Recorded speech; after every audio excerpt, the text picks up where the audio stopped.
how to draw congenital heart disease. In part 1 of these series, we drew a normal heart using 5 steps. Now we're going to use those same 5 steps to draw hearts with congenital heart disease. We'll start with something fairly simple, Tetralogy of Flow. Then we'll use those 5 steps to draw this heart. The full anatomy description is down below. If you haven't watched part 1, please do so now. Then get a whiteboard and let's get started. Hearts with Tetralogy of Flow have 4 abnormalities. 1. Right ventricular hypertrophy. 2. Ventricular septal defect, or VSD. 3. Overriding aorta. And 4. Pulmonary stenosis. Let's use the 5 steps to draw this heart. Number 1. Ventricles. Tets are levocardic, just like normal hearts, so the heart points to the patient's left. Right ventricular hypertrophy means the wall of the right heart is thick. There is an open VSD, so we won't draw the perimembranous septum. Label the RV and the LV. Number 2. Semilunar valves and great arteries. The aorta overrides the VSD, so we'll draw the aortic valve above the ventricular septum. The pulmonary valve is small and thickened. That's the pulmonary stenosis. The aortic arch is normal and curved to the patient's left. The main pulmonary artery is small too. Number 3. The atrium venous return to the heart.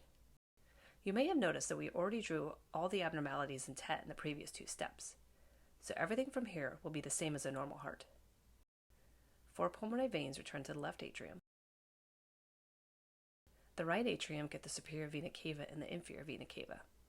There may be an ASD. Number 4. Finishing touches. AV valves, circles at the end of vessels, color in the myocardium. Number 5. Show where the blood goes. This didn't matter much when we were drawing a normal heart, but now, because of the pulmonary stenosis, some blue blood from the right ventricle crosses the VSD to exit the aorta, resulting in cyanosis. And now you've drawn Tetralogy of Flow. Next, let's do something more complex that I encountered in my ICU a few years ago.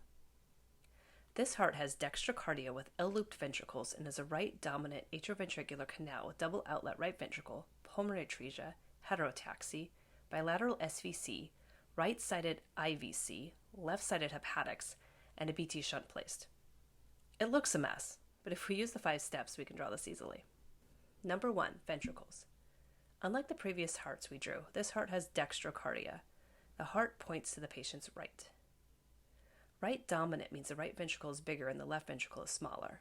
But the ventricles are L-looped, meaning the morphologic right ventricle is on the left and the left ventricle is on the right. That's not always the case with dextrocardia, so now you see why we label the ventricles. It's an AV canal, so there is a VSD, so we won't draw the perimembranous septum. Number 2. Semilunar valves and great arteries. Double outlet right ventricle.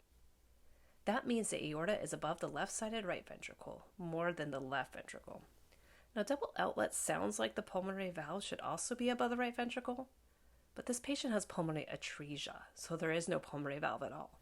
Why we still call it double outlet when there's only one outlet is beyond the scope of this video. Now we'll draw the aortic arch, which is normal, and also the branch pulmonary arteries because those exist. A BT shunt supplies pulmonary blood flow from the innominate artery to the right pulmonary artery. I like to draw stripes on my surgically placed shunts. Number 3. The atria and venous return to the heart, and this patient has heterotaxy. Heterotaxy literally means different arrangement. In cardiology, when we talk about heterotaxy, we usually mean the atria and the venous return are abnormal.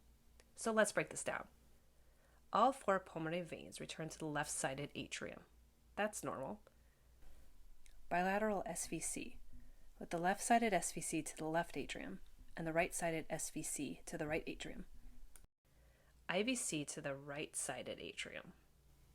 Hepatic veins to the left-sided atrium. There's a primum ASD as part of the AV canal. Number 4. Finishing touches. AV valves. Since this is an AV canal, we'll only draw a valve leaflet on each side, not in the middle. Circles on the end of vessels, and color in the myocardium. Number 5. Show where the blood goes. This is a total mixing lesion, where all the red blood and all the blue blood mix and go out together. There you go. You've drawn complex congenital heart disease.